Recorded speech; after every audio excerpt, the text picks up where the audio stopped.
जिज्ञासु मित्रों, बहुत बहुत अभिनंदन है आपका हमारे चैनल दिव्य सृजन स्पिरिचुअल में। जैसा कि आपको पूर्व विदित है कि प्रत्येक दिवस रात्रि 9 बजे हम यहाँ पर लाइव सेशन लेकर उपस्थित होते हैं और प्रत्येक दिवस की भांति आज भी यह लाइव चर्चा प्रारंभ हो रहा है अपने समय से ही। हाँ, कल नहीं हो पाया था कोई भी कार्यक्रम, ना लाइव ना अपलोड, कोई भी वीडियो नहीं मिल गई थी। अचानक आई व्यस्तता के कारण। व्यस्तता तो चलिए 2 दिन पहले से ही थी, लेकिन वह व्यस्तता थोड़ी बढ़ गई। था कि फ्री हो जाएंगे, लाइव सेशन के पहले शाम तक फ्री हो जाएंगे कल, परंतु नहीं हो पाए और उस कारण से लाइव चर्चा भी नहीं हो पाई। और कोई व्यस्त अधिक थे सारा दिन, 2 दिनों से, तो फिर कोई अपलोड भी नहीं दे पाए आपको। चलिए कोई बात नहीं, अब समय है और कार्यक्रम आगे बढ़ेगा। और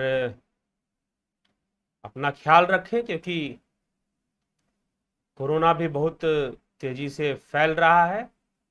अपने स्वास्थ्य का ख्याल रखें, प्राणायाम आदि नियमित रूप से किया करें, काढ़ा आदि का भी नियमित रूप से सेवन करें, अपनी इम्यूनिटी पावर को मेंटेन रखें, तो निश्चय ही ये सब चीजें आपको स्पर्श नहीं करने वाली। ऐसी बीमारियां, अगर इन्फेक्शन होता भी है तो आपका कुछ बिगाड़ नहीं पाएगा, अगर आपकी इम्यूनिटी पावर अच्छी है तो, रोगों से लड़ने की क्षमता अच्छी है तो।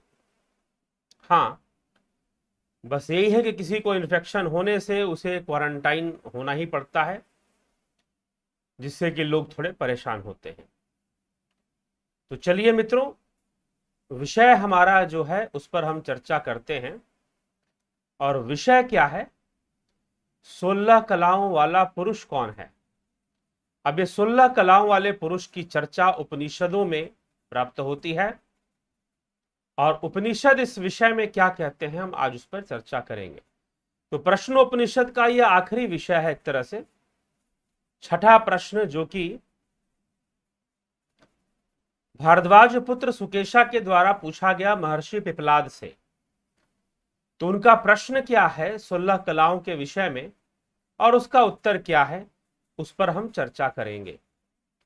तो भारद्वाज पुत्र सुकेशा क्या कहते हैं महर्षि पिपलाद से, आइए हम देखते हैं। वो कहते हैं, अतः एनम सुकेशा प्रपक्ष भगवन् कौसल्य राजपुत्र हिरण्यनाभः मामुपेत्य एतम प्रश्नम अपृच्छत भारद्वाज षोडशकलम पुरुषम वेत्थ तम कुमारम अहम अब्रुवम अहम इमम नवेद अहम इमम अवेदिशम कथम न अवक्षम इति एष वै समूलः परिशुष्यति। यह अमृतम अभिवदित तस्मात् अमृतम वक्तम न अर्हामि सह तृष्णाम रथम आरोह्य प्रवाज तम त्वापृच्छामि असौ पुरुषः क्व इति। वह पुरुष कौन है? तो यहां पर देखना पड़ेगा कि प्रश्न क्या है, इस श्लोक के अंदर क्या प्रश्न किया जा रहा है। सुकेशा के द्वारा पूछा जा रहा है। सुकेशा अपने जीवन की एक घटना बताते कि एक समय उनके साथ क्या हुआ। महर्षि पिपलाद को संबोधित करते हुए कहते हैं कि हे महात्मन, मैं भरद्वाज पुत्र सुकेशा आपसे प्रश्न करता हूं कि भगवान, एक समय कौशल देशीय राजकुमार हिरण्यनाभ, कौशल देशीय राजकुमार हिरण्यनाभ मेरे पास आए। सुकेशा के पास, भारद्वाज पुत्र के पास कौशल देशीय हिरण्यनाभ मेरे पास आकर यह प्रश्न पूछा कि हे भारद्वाज, 16 कलाओं वाले पुरुष को जानते हो? उस राजकुमार से मैंने कहा, मैं नहीं जानता कि 16 कलाओं वाला पुरुष कौन है।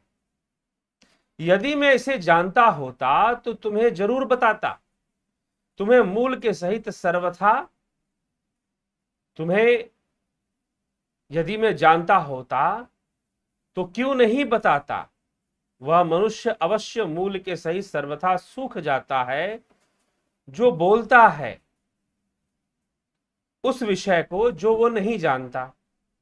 इसीलिए झूठ बोलने में मैं समर्थ नहीं हूं। वह राजकुमार मेरा उत्तर सुनकर चुपचाप अपने रथ पर सवार होकर चला गया। उसी बात को हे ऋषिवर, हे महात्मन, हे भगवान पिपलाद, मैं आपसे पूछता हूं कि आप मुझे 16 कलाओं वाले पुरुष के बारे में बताओ। तो यह किसने पूछा सर्वप्रथम? तो सुकेशा, जो कि भारद्वाज पुत्र हैं, वो एक समय की घटना बताते हैं कि कौशल देश से, कौशल राज्य के नाम यहां पर बताया जा रहा है कि कौशल देश से राजकुमार हिरण्यनाभ उसके पास आए और उन्होंने 16 कलाओं वाले पुरुष के बारे में प्रश्न किया कि यह 16 कलाओं वाला पुरुष भला कौन है, उसके बारे में बताओ, क्या आप जानते हैं? तो सुकेशा ने कहा कि नहीं, मैं तो नहीं जानता उसके बारे में, और जब मैं नहीं जानता तो फिर मैं उसकी चर्चा मैं क्यों करूं, क्यों उसके बारे में बताऊं, क्यों मैं उसके बारे में बताऊं, तो मैं यह नहीं जानता। तो चलिए, अब वह वही प्रश्न कर देते हैं। किससे प्रश्न कर देते हैं? महर्षि पिपलाद से। पिपलाद उसका उत्तर देते हुए कुछ कहते हैं। क्या कहते हैं? कहते तस्मै स उवाच इह वान्तः शरीरे सौम्य स पुरुषो यस्मिन्नेता षोडश कला प्रभवन्ति थी। उससे वह सुप्रसिद्ध महर्षि बोले कि हे प्रिय, यहां इस शरीर के भीतर रहने वाला जो पुरुष है, जिसके रहने से शरीर का रहना हो पाता है और जिसके नहीं रहने से शरीर का रहना संभव नहीं हो पाता है, बस वही पुरुष क्या है? 16 कलाओं वाला पुरुष है। फिर कहते हैं स इच्छाम चक्रे कस्मिन् उत्क्रांतो भविष्यामि कस्मिन् वा प्रतिष्ठिते प्रतिष्ठास्यामिति। उसने विचार किया, किसके निकल जाने पर मैं निकला हुआ हो जाऊंगा तथा किसके स्थित रहने पर मैं स्थित रहा हुआ हो जाऊंगा। अब यह प्रश्न उठता है, तो इसी का उत्तर फिर देते हुए कहा जा रहा है, इसी विषय में क्या कह रहे हैं? स प्राणमसृजत प्राणाच्छ्रुद्वाम खम वायुर ज्योतिराप पृथ्वीन्द्रिय मनो अन्न मनाद्वीय तपो मंत्र कर्म लोका लोकेशु च नाम च। उसने प्राण की रचना कर दी, अर्थात जो प्राण विकसित हो गया, तो प्राण के बाद श्रद्धा विकसित हो गई। आकाश, वायु, तेज, जल और पृथ्वी पंचभूत प्रकट हो गए। मन और इंद्रिय समुदाय प्रकट हो गए। अन्न उत्पन्न हुआ, वीर्य उत्पन्न हुआ, तप, मंत्र, नाना प्रकार के मंत्र हुए, नाना प्रकार के कर्म उत्पन्न हुए, उन कर्मों के फल उत्पन्न हुए और उन फलों के वशीभूत भिन्न भिन्न लोक उत्पन्न हुए और लोकेशु, उन लोक की रचना हुई। नाम और रूप इनकी रचना उन लोकों में हुई। तो उसने, उसकी शक्ति से प्राण उत्पन्न हो गए, प्राण से श्रद्धा उत्पन्न हो गई, श्रद्धा से के बाद फिर और क्या चीजें उत्पन्न होती हुई बताई जा रही? इंद्रिय और मन अस्तित्व में आ गए, पंचभूत अस्तित्व में आ गए पहले, फिर इंद्रिय मन अस्तित्व में आ गए, फिर अन्न अस्तित्व में आया, अन्न से वीर्य, वीर्य से तप, मंत्र, कर्म और कर्मों के फल और कर्मों के फल से भिन्न भिन्न प्रकार के लोकों का विकास हुआ माना गया है। तो भिन्न भिन्न प्रकार के लोक हुए और उन लोकों में नाम और रूप की उत्पत्ति हुई। नाम और रूप से, जिससे कि किसी व्यक्ति की पहचान होती है। लेकिन जो व्यक्ति की जो पहचान है वह वास्तव में उस पुरुष जो कि 16 कलाओं वाला है उसके कारण से है। तो यह 16 कलाओं को इस प्रकार से बताया जा रहा है। तो वह इस प्रकार से, जिस प्रकार नदियां समुद्र को ही लक्ष्य कर कर बहती हैं, समुद्र को पाकर विलीन हो जाती हैं। नदियों का जीवन कैसा? नदियां समुद्र में ही लीन होने के लिए यात्रा करती हैं और समुद्र में पाकर वो विलीन हो जाती हैं। उन नदियों का तो नाम अलग अलग है ना, किसी का गंगा नाम है, किसी का जमुना नाम है, किसी का गंडक नाम है, कावेरी है, नर्मदा है, तो ऐसी कई नदियां हैं। परंतु नदियों का नाम और रूप कब तक है? जब तक वो नदी है। जैसे ही समुद्र में मिल गई, तो जो नदी समुद्र में मिल गई उसका ना कोई नाम है, उसका ना कोई रूप है, वह तो समुद्र ही है। वह तो समुद्र ही है। ठीक है, तो परम पुरुष, जो परम पुरुष है उसी में प्रलय काल में सब मिल जाते हैं, सारे जीव उसी में मिलते हैं। परंतु एक भ्रम पैदा किया उसने। क्या भ्रम पैदा किया कि जैसे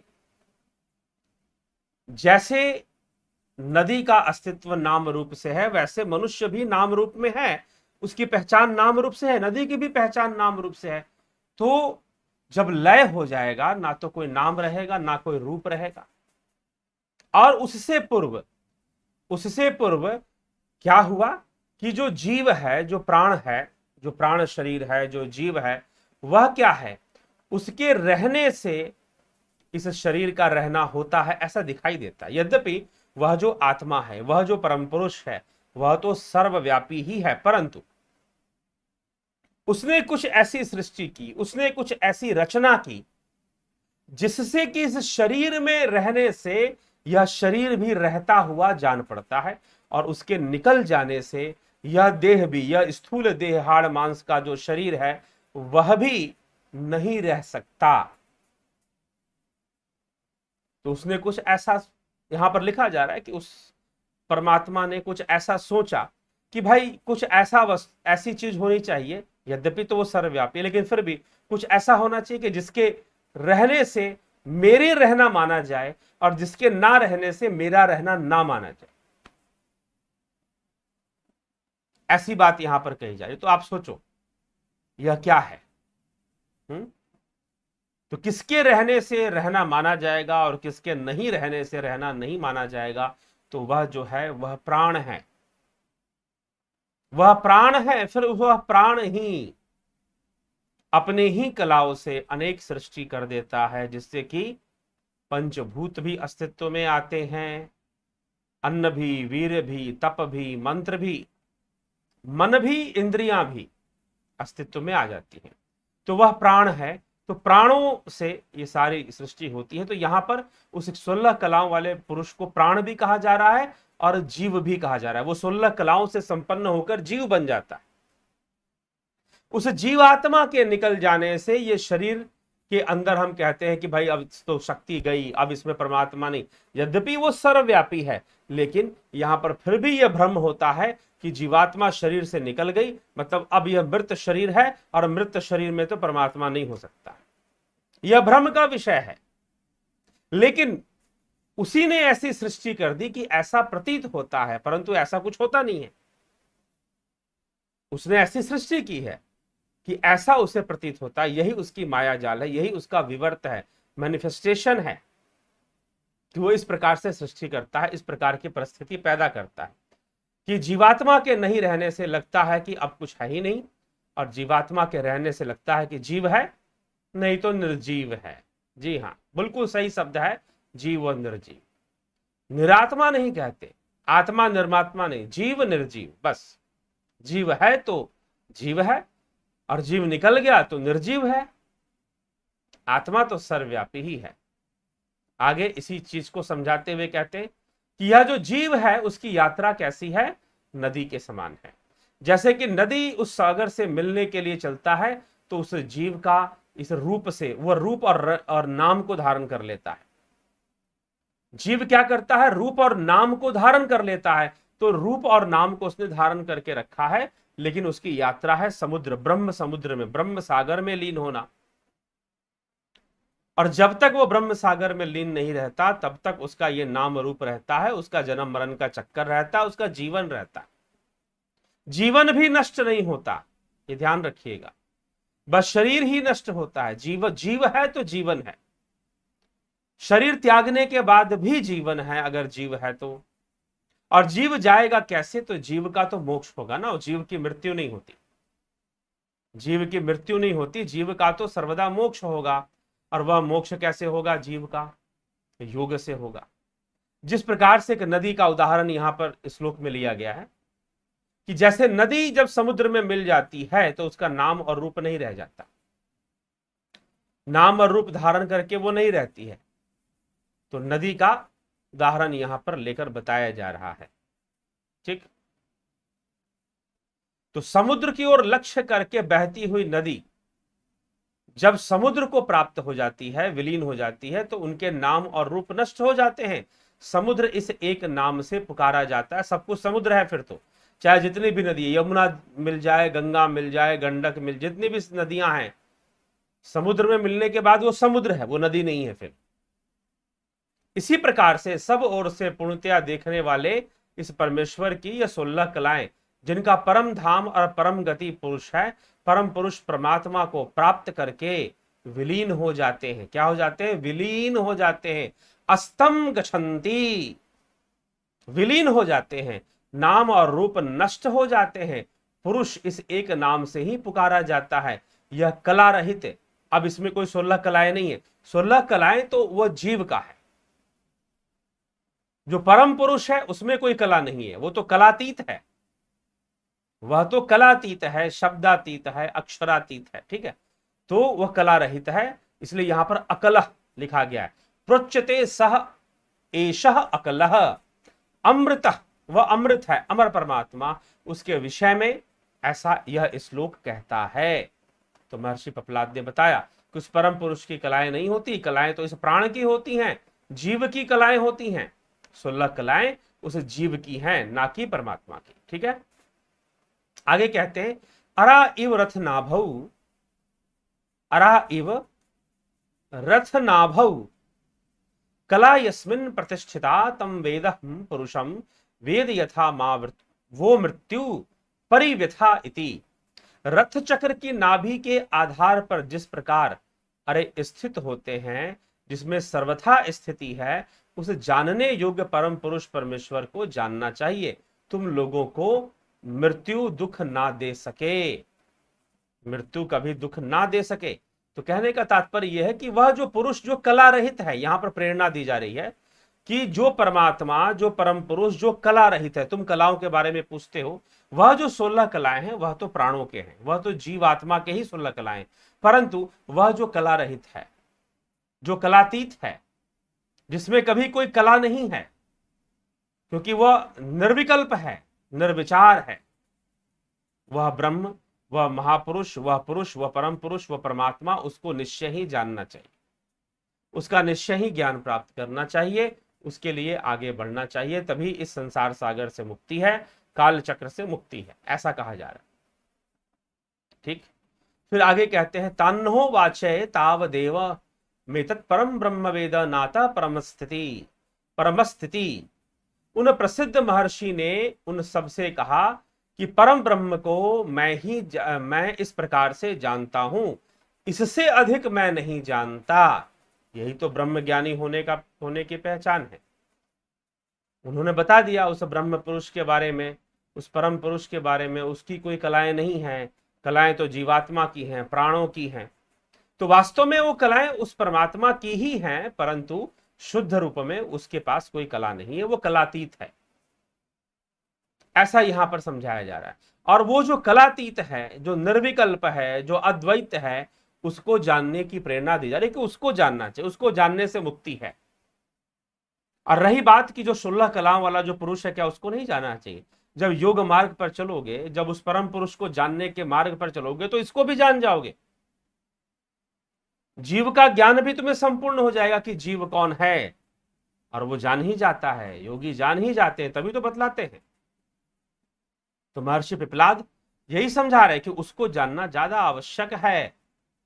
जब उसको जानने के मार्ग पर चलोगे तो यह जो 16 कलाओं वाला पुरुष है उसको भी जान जाओगे, इस जीव को भी जान जाओगे, प्राणों का रहस्य भी समझ लोगे। लेकिन कुछ नहीं करोगे तो कुछ नहीं जानोगे फिर।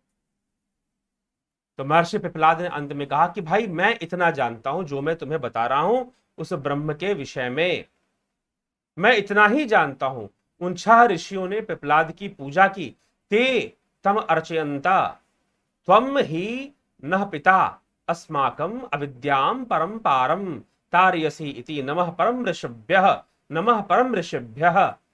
उन 6 ऋषियों ने पिप्पलाद मुनि की पूजा की और कहा कि आप हमारे पिता हैं, हम लोगों को अविद्या के दूसरे पार पहुंचा दिया है, आप परम ऋषि को नमस्कार है, आप परम ऋषि को नमस्कार है, नमः परम ऋषिभ्यः। इस प्रकार से उनका अभिवादन किया, उनका सम्मान किया। अंत में महर्षि पिपलाद ने जो सबसे रहस्यमय बात कही वह यही है, क्या है कि मैं उन प्रसिद्ध महर्षि पिपलाद ने कहा कि उन सबसे कहा कि इस पर ब्रह्म को मैं इतना ही जानता हूं, एतावत एव वेद, एतावत एव वेद, मैं इतना ही जानता हूं, इससे अधिक मैं उस ब्रह्म के बारे में नहीं जानता, और मैं तुम्हें इतना ही बता रहा हूं क्योंकि बतलाया इतना ही जा सकता है, बतलाया इतना ही जा सकता है। ये ध्यान रखिएगा कि क्या बतलाया जा सकता है, इतना ही बतलाया जा सकता है मुख से, क्योंकि बाकी जो विषय है वह बतलाने का विषय नहीं है, वह तो अनुभव का विषय, वह तो जानने का विषय। ठीक है मित्रों, वो तो साधना के द्वारा जानोगे, ना कि किसी वाणी और किसी पुस्तक को पढ़कर जानोगे।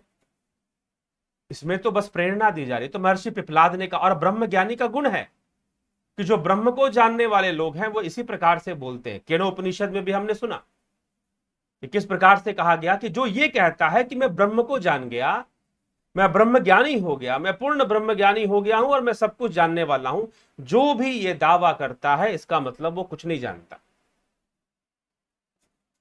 लेकिन जो ये कहता है कि मैं इतना जानता हूं, यहां तक जानता हूं, थोड़ा जानता हूं और बहुत कुछ है जो जानना बाकी है अभी, जो ऐसी भाषा का प्रयोग करता है समझो कि वो जरूर थोड़ा बहुत जानता है। और ऐसी ही भाषा का प्रयोग महर्षि पिपलाद यहां पर कर रहे हैं। क्या कर रहे हैं कि उन सब से कहा कि इस परम ब्रह्म को हतान उवाच एतत् परम ब्रह्म अहम एतावत एव वेद अतः परम न अस्ति इति, कि मैं उस परम ब्रह्म को इतना ही जानता हूं जितना तुम्हें बताया, और इसके आगे मैं नहीं जानता, इससे परे मैं नहीं जानता। साफ साफ उन्होंने कह दिया। तो सत्य तो यह है कि यहीं तक जाना जा सकता है और यहीं तक बताया जा सकता है, क्योंकि हर जानी हुई वस्तु को बताया नहीं जा सकता, प्रकट नहीं किया जा सकता, वह तो फिर साधना और योग के द्वारा ही समझा जा सकता है। साधना योग के द्वारा ही सही तरीके से समझा जा सकता है, साधना योग के द्वारा ही उसको जाना जा सकता है। ठीक है, अन्यथा सिर्फ बातें करने से नहीं जाना जा सकता। इसलिए महर्षि पिपलाद ने कह दिया कि मैं तो इतना ही जानता हूं, तुम भी जानने की ओर कदम बढ़ाओ, तुम भी जानने की ओर आगे बढ़ो। ठीक है जिज्ञासुओं, तो यही विषय है, इसी विषय को हमें समझना है और समझकर हमें अपने ऊपर कार्य करना है, साधना करनी है। और आपके प्रश्न भी हैं कुछ, उस पर भी चर्चा कर ले। तो चलिए, आज का जो विषय था वो तो हो गया। इतने ही श्लोक, 7 से 8 श्लोक थे जिस पे चर्चा हमने कर ली। इस विषय पर 16 कलाओं वाला पुरुष कौन, उसके बारे में बताया गया। अब आइए आपके कमेंट्स भी पढ़ ले। ज्योति दत्ता जी, महेश मकवाना जी, राजू पाल जी, नवज्योति जी, गुरु जी, श्रीमद भागवत गीता में कृष्ण ने कहा है कि हे अर्जुन तुम सदा मेरा ही ध्यान करो करना, और पतंजलि योग सूत्र में ध्यान में चित्त का लय करने को कहते हैं। इन दोनों में कौन उत्तम है? दोनों एक ही बात है, उत्तम कोई नहीं है, दोनों एक ही बात है। क्योंकि कृष्ण ने अर्जुन को अपने तत्व रूप का ध्यान करने की बात कही है। अपने रूप जिसमें वो मोर मुकुट धारण किए हुए उस रूप का ध्यान करने की बात नहीं कही है, अपने तत्व रूप का ध्यान करने की बात भगवान कृष्ण ने अर्जुन से कही है। ये जान लीजिए आप, ना कि अपनी मूर्त का ध्यान, ना कि उन्होंने द्वापर में जो रूप धारण किया था उसका ध्यान, नहीं, तत्व रूप की ध्यान जो कि भीतर घट में दिखाई देगा, ध्यान योग से दिखाई देगा, ऐसे नहीं दिख जाए। ठीक है, तो वो एक ही जगह पर बात जाएगी। चलिए आगे देख लें क्या कह रहे हैं उमेश पांडे जी। ओम श्री सदगुरुवे नमः। चरण कमले, चलो ठीक है जी। राम कृष्ण हरि सचिदानंद स्वरूप मम, नाम रूप से दूर जो जानत मुझ मौन को, सोई ज्ञानी भरपूर जी। आगे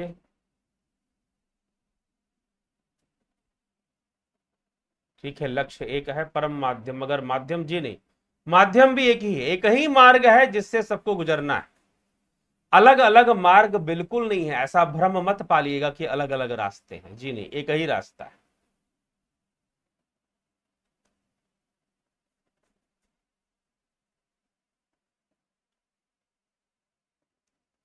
ओम तत्सत महाराज जी, राम राम प्रणाम। ठीक है, हरि धिंसा जी, महेश राम बिस्दा जी, प्रताप जाला जी, कमलेश उपाध्याय जी, जयंती भाई पटेल जी, सबका अभिनंदन है। विदेश महाराज आमसरी जी, यो यो गेमिंग, ठीक है, उमेश पांडे जी, गोपाल शर्मा जी, योगेंद्र पंडित जी, शंकर देव जी, बलदाऊ नाथ योगी जी, सबका अभिनंदन है। मनुष्य ज्ञान की कमी से काष्ठ पाता है और कर्म में है।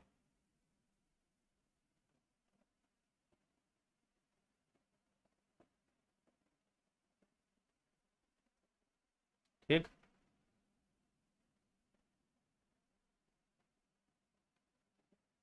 मनुष्य ज्ञान की कमी से, हाँ जी ठीक है, चलिए। मरते समय जिसके हम भाव करते हैं उस योनि में हम चले जाते हैं। तो मरते समय हमें तो हमें तकलीफ होती है, तो मन में किसी की इच्छा ही नहीं आएगी ना। उसका ध्यान मरते समय तकलीफ पर, तकलीफ है क्यों? क्योंकि इच्छा है। तकलीफ क्यों है? क्योंकि इच्छा है। अगर कोई इच्छा ही ना रहे तो तकलीफ भी नहीं होगी। शरीर में रहने की इच्छा है, शरीर से आसक्ति है। तो शरीर आपके पास है तो शरीर की इच्छा क्यों होगी? महंगी गाड़ी चाहिए थी, आपके पास पैसे आ गए, आपने महंगी गाड़ी खरीद ली। अगर आपने महंगी गाड़ी खरीद ली तो क्या गाड़ी की इच्छा और होगी क्या? जी नहीं। अब शरीर छूट रहा है तो शरीर से मिलने वाले जो भोग थे, जो लाभ थे, उनकी इच्छाएं हैं, इसीलिए तकलीफ है। इसीलिए तकलीफ है, ठीक है, बस ये समझिए।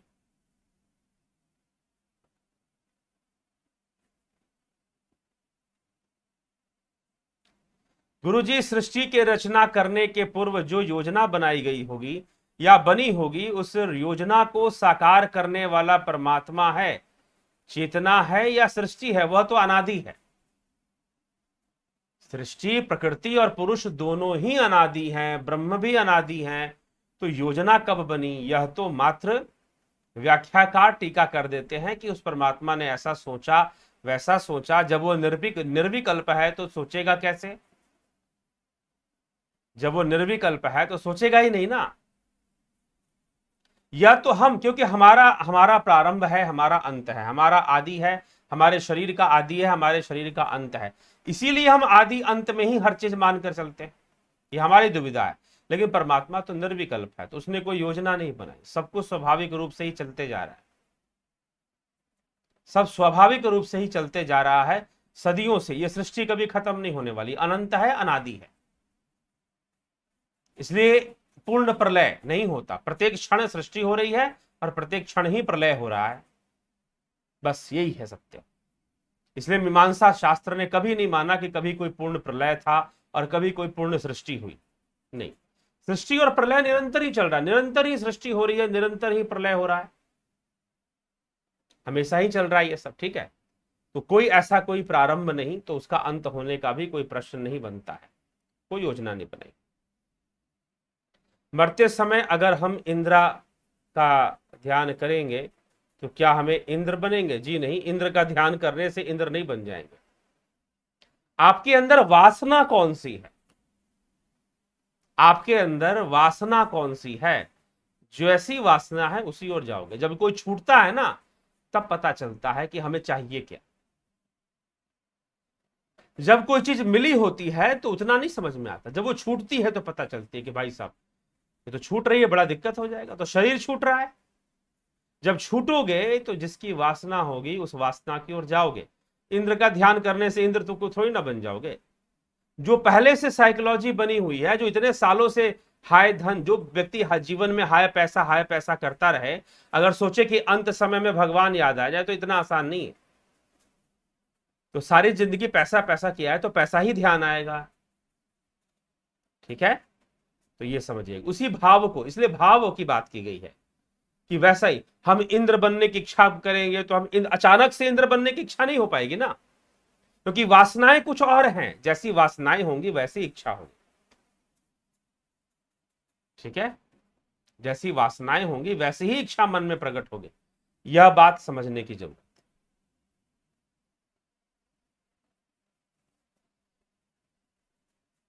इस्कॉन वाले हमेशा शिव को कृष्ण से छोटा बताते हैं, ये अपराध है क्या? और विष्णु, हाँ, हमारी नजर में अपराध है। कोबड़ छोट कहत अपराधु, नहीं इस चक्कर में पड़ना चाहिए।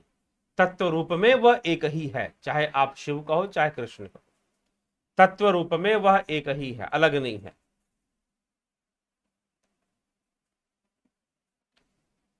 कलातीत कल्याण कल्पांतकारी सदा सच्चिदानंद दाता पुरारी, चिदानंद संदोह मोहापहारी, प्रसीद प्रसीद प्रभो मन्मथा। ठीक है, तो क्या भगवान का अलग से कोई अस्तित्व नहीं है? हर कोई सही दिशा में प्रयास करके देवता बन सकती है। भगवान का कोई अलग से अस्तित्व का व्यक्तित्व रूप में जी नहीं, वह तो सर्वव्यापी है, आपके भीतर बैठा हुआ है, अलग से उसे कहां जानो। ठीक है, अलग से सोचना ही गलत है, अलग से सोचना ही पाप युक्त है, अलग से सोचना ही परतंत्रता का कारण है, अलग से सोचना ही मुक्ति में बाधा है।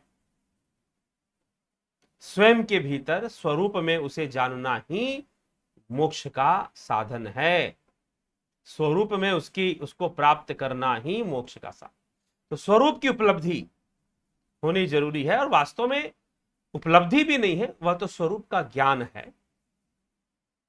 स्वरूप का ज्ञान है। देखिए, साधना के मार्ग पर जो है, सच पूछिए तो कोई उपलब्धि नहीं होती। उपलब्धि तो आदमी को संसार में होती है। उपलब्धि कहां पर है? संसार में है। साधना के मार्ग में तो ज्ञान है, और भी कोई बाहरी ज्ञान नहीं, अपना ही ज्ञान है, अपनी ही क्षमताओं का ज्ञान है जो आपके पास पहले है। तो वह उपलब्धि नहीं। कई बार मुझसे लोग पूछते हैं, मैं ऐसा अनुभव कर रहा हूं, तो क्या यह बहुत बड़ी उपलब्धि है? इस उपलब्धि वाले साइकोलॉजी से बाहर निकली। अगर अभी तक बहुत कुछ उपलब्धि का चक्कर पड़ा हुआ है, तो समझिए कि अभी बहुत कमी है, अभी साधना में बहुत ऊंचा उठना बाकी है। क्योंकि जब उठ जाओगे तो समझ में आ जाएगा कि उपलब्धि नामक कोई चीज होती ही नहीं है। उपलब्धियों के पीछे पड़िए ही मत। ठीक है, सब कुछ स्वाभाविक रूप से होता है, सब कुछ स्वाभाविक रूप से होता है। जैसे मैं कई बार बोल चुका हूं, भोजन कर रहे हो, खाना खा रहे हो, पेट भर गया, क्या सर्टिफिकेट लेना पड़ेगा किसी से कि भाई पेट भर गया? नहीं। हां, दिशा होती है, सही गलत दिशा हो सकती है। ठीक है, और दिशा निर्भर करती है कि आपकी सोच कैसी है। तपस्या तो रावण भी कर रहा था, कुंभकर्ण भी कर रहा था, और विभीषण भी कर रहा था। तो तीनों एक ही तपस्या कर रहे थे, तीनों ब्रह्मा जी को ही प्रसन्न करने की तपस्या कर रहे थे, परंतु तीनों की दिशा अलग थी। रावण की दिशा अलग थी, कुंभकर्ण की दिशा अलग थी, विभीषण की दिशा अलग थी। इसलिए साधना करते हो तो मेरी साधना किस दिशा में चल रही है, ये तो आप ही जानते हो किस दिशा में चल रही, कोई दूसरा नहीं जानता इसको। अगर मनसा सही है, उद्देश्य सही है, तो सही दिशा में चल रही है। नहीं तो अगर सही है तो लक्ष्य तक पहुंच जाएंगे, नहीं तो लक्ष्य तक कहां से पहुंचेंगे। और रही बात इसमें कुछ उपलब्धि हो जाए, तो इसमें कोई उपलब्धि नहीं होती, क्योंकि जो भी अनुभव होता है वो पहले से उपलब्ध है। अगर आपको आत्म शांति का अनुभव होता है तो वो भी आपके पास पहले से। वो सुख का खजाना, सुख की ए विधि, जो गोस्वामी जी कहते हैं, अस प्रभु हृदय अछत अविकारी, सकल जीव जग दीन दुखारी। वह ईश्वर जो सुख की खान है, वही बैठा हुआ है भीतर, फिर भी जीव जगत दुखी है। तो जो आपके पास है, ऑलरेडी है, उसको जानना है, वो ज्ञान का विषय है, वह उपलब्धि का विषय नहीं है। क्योंकि वो कहीं बाहर से आपको प्राप्त नहीं हो रहा, वो तो आप ही आप में है, अंदर में। ठीक है, तो ये समझ लीजिएगा। साधना करिए, ध्यान कीजिए और आनंद को प्राप्त कीजिए। ठीक है, करने में कोई दिक्कत है तो कोर्स ज्वाइन कीजिए, कोई बात ना समझ में आ रही हो तो कोर्स ज्वाइन कीजिए, उसे विधि पूर्वक आप समझ लीजिए, बस यही कहा जा सकता है। बाकी कोई उपलब्धि नामक चीज, हाँ बाकी जो विद्याएं हैं, कोई विद्या सीख रहा है, कोई भूत प्रेतों की विद्या सीख लेते हैं कुछ लोग, उनमें उपलब्धियां होती हैं, क्योंकि वो चीजें बाहर से आती हैं, भीतर से पैदा नहीं होती। तो जो योग बल से उत्पन्न होने वाली शक्ति है वह कोई उपलब्धि नहीं है, और जहां उपलब्धि की भावना है वहीं समस्या आ जाएगी। इसलिए जो योगी जितना सिद्ध होता है उतना साधारण होता है, उसके अंदर उतना साधारण रहने के भाव आ जाते हैं, क्योंकि उसके लिए उसकी सिद्धि बड़ी स्वाभाविक सी चीज होती है, बड़ी प्राकृतिक सी चीज होती है। उसे वो कभी अपनी उपलब्धि नहीं समझ पाता। क्यों नहीं समझ पाता? क्योंकि वास्तव में उसे प्राप्त हो गई है। जब किसी के अंदर योग बल से सिद्धियां आ जाती है तो वो और शांत हो जाता है पहले से, उसके अंदर और अधिक विनम्रता आ जाती है, क्योंकि वो प्रकृति के कई रहस्यों को जान लेता है और प्रकृति के सारे खेल को समझ लेता है, जीवन में आने वाले दुखों के खेल को समझ लेता है कि प्रकृति कौन से खेल खेलती है जिससे कि सुख दुख आते रहता है, और शांत रहता है। बहुत थोड़ा बहुत किया तो किसी को कुछ समझा दिया। तो योगियों के अंदर जब सिद्धि आ जाती है तो वो पहले से अधिक शांत हो जाते हैं, पहले से अधिक आनंदित रहते हैं, पहले से अधिक स्थिर रहते हैं। उनकी हृदय की जो अखंडता है वो और मजबूत हो जाती है पहले से। ठीक है, लेकिन अगर आपको लगता है कि भाई कहीं से कुछ वो करवाने की आवश्यकता है, मुझे कहीं से कुछ एक सपोर्ट की आवश्यकता है कि मेरे पुष्टिकरण कोई कर दे, तो बेहतर होगा पुष्टिकरण तो शास्त्रों से ही हो जाएगा। नहीं तो इस चीज को कोई मार्किंग नहीं दी जा सकती, कोई सर्टिफिकेट, कोई अवार्ड नहीं दिया जा सकता। क्या आपने सुना कि कभी किसी ऐसे व्यक्ति को अवार्ड दिया गया हो जिसने 10 वर्षों तक तपस्या की हो या साधना की हो? यात्राएं भी अलग अलग होती हैं लोगों की, किसी को लंबी साधना करनी पड़ती है, किसी को कुछ ही वर्षों की साधना में बहुत उच्चतम अवस्था को प्राप्त कर लेते हैं। लेकिन उच्चतम अवस्था को प्राप्त कर लिए तो क्या उनके बहुत सारे फॉलोअर हो जाएंगे, या उनको कहीं से सर्टिफिकेट दिया जाएगा भाई ये है तपस्वी असली वाला? कोई अवार्ड और वो नहीं होता, क्योंकि यह अपने आप में अवार्ड है। साधना की उपलब्धि हो जाना यह अपने आप में ही एक अवार्ड है। दूसरा अवार्ड लेकर क्या करोगे? वो दूसरा वाला अवार्ड तो बाधा उत्पन्न होगा, फिर वो तो बाधा का काम करेगा। ठीक है, तो यह चीज है। तो इसलिए उन बाधाओं से बचना है, और ठीक ना, तो इसको समझना है। तो गुरुजी सूर्य स्पर्श विद्या क्या है? पता नहीं जी क्या है सूर्य स्पर्श विद्या, आप पता करें कहीं से। हाँ, सूर्य विद्या इसके बारे में मैंने सुना है। ठीक है, उसको सूर्य क्रिया भी कहते हैं। सूर्य क्रिया भी एक होती है, सूर्य विद्या भी होती है, सूर्य साधना भी होती है, सूर्य का ध्यान भी होता है, उगते हुए सूर्य का ध्यान किया जाता है। ठीक है, तो इस तरह से होती है। तो कई नाम कई विद्याओं के दिए जाते हैं, करें उस पर अनुसंधान करें, उसको जाने, बहुत अच्छी बात है।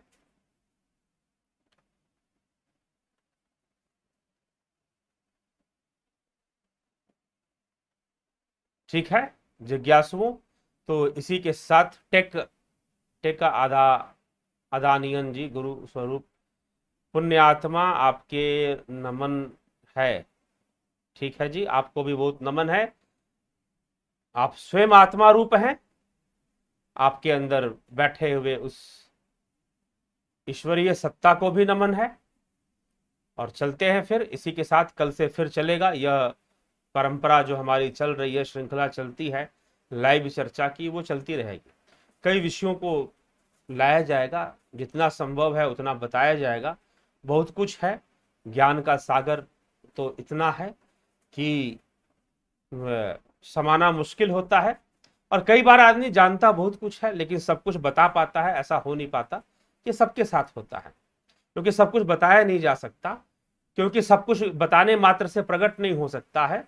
प्रेरणाएं दी जा सकती है। तो मैं भी यहां पर बोलता हूं तो लोगों को प्रेरणा देने के लिए बोलता हूं कि वो साधना के मार्ग पर आए और अपने जीवन को सुखी करें, अपने जीवन को शांत करें, सही तरीके से ध्यान योग करें। ठीक है, सही तरीके से ध्यान योग करें और साधना के मार्ग पर चले, ध्यान के मार्ग पर चले, जिससे कि उनका कल्याण हो सके। ठीक है मित्रों, ध्यान कीजिए, योग कीजिए। कुछ पूछना हो तो जरूर ही पूछिए, लेकिन कभी भी पूछते वक्त, क्योंकि बहुत सारी बातें जो है वो आपको अंदर से ही उत्तर मिलते हैं, ध्यान करते हुए ही उन प्रश्नों का उत्तर प्राप्त होता रहता है। सत्य ये, बाहर से किसी के भी पुष्टि करने की आवश्यकता नहीं पड़ती उसे। ये बात, हां, अगर बार बार आपको लगता है कि बाहर से कोई मेरी बातों को पुष्टि कर दे, तो निश्चय ही कहीं ना कहीं कुछ और उठना बाकी रह गया है। वो जब और उठने वाली घटना घट जाएगी तो फिर सारी समस्या का, इस प्रकार की समस्याओं का, समस्याएं रहेंगी, साधना मार्ग में बाधा फिर भी रहेगी, लेकिन वो बाधाएं दूसरे टाइप की होंगी। लेकिन अभी जब तक ये पुष्टि लेने की आवश्यकता पड़ रही है, एक प्रमाण लेने की आवश्यकता किसी के माध्यम से पड़ रही है, तो निश्चय ही अभी बहुत कुछ ऐसा है जो करना बाकी रह गया है, वो हो जाएगा तो कभी आवश्यकता नहीं पड़ेगी। बस आगे बढ़ना है, ठीक है ना, आगे बढ़ना है, ज्ञान के मार्ग पर, साधना के मार्ग पर बढ़िए और दूसरों को प्रेरणा दीजिए। आप दूसरों को प्रेरणा दीजिए कि हाँ, सबसे बड़ा पुण्य आपका ये होगा कि अगर आप एक साधक हैं, एक योगी हैं, एक अच्छी अवस्था प्राप्त योगी हैं, तो आपकी योग साधना से प्रेरित होकर कोई दूसरा भी उस मार्ग पर चल पाए, कोई दूसरा भी उस मार्ग पर चले और वो भी अपने जीवन का कल्याण कर सके। इससे बढ़कर और कुछ नहीं है, उसके दाता बन जाइए। लेकिन पहले अपनी भी इतनी साधना को जरूर परिपक्व कर ले कि उसकी पुष्टि की आवश्यकता ही ना पड़े। ठीक है, तो आइए इसी के साथ मैं विराम देता हूं आज के इस विचार को। तो कुछ प्रश्न है क्या? हाँ, कह रहे हैं, हे पूजनीय, आत्म साधना या ध्यान में एक ऐसी स्थिति है जब कुछ भी दृश्य अलोप हो जाते हैं, कुछ भी नहीं रहता है, तब हम कहाँ रहते? हम अपने स्वरूप में रहते हैं, हम अपनी निज घर में रहते हैं, निज स्थिति में रहते हैं, किसी दूर लोक में थोड़ी ना चले जाते हैं, किसी दूर लोक में नहीं जाते। निज में स्थित होना, निज रूप में स्थित होना, यही तो साधना का उद्देश्य है, यही योग है। ये चक्कर में मत पड़िए कि उस लोक में पहुंचेंगे, फिर उस लोक में पता नहीं लोक कितने दूर हैं, 7वें आसमान पर है कि 9वें आसमान पे कि 17वें आसमान पर, कहां है लोक? तो निज रूप में, परम धाम ही निज रूप में है। परम धाम कहीं बाहर नहीं है, आपके भीतर परम धाम है।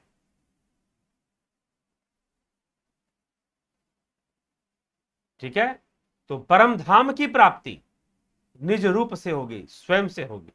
तो मित्रों, इसी के साथ अब विराम देते हैं। थोड़ा समय मुझको लगा कि दे सकता हूं, इसीलिए मैंने आखिरी के प्रश्न भी पूछ लिए, लेकिन अब जो विषय है, आगे के विषयों में, आगे के व्याख्यान में ही उन विषयों पर हम बोलेंगे, अभी नहीं।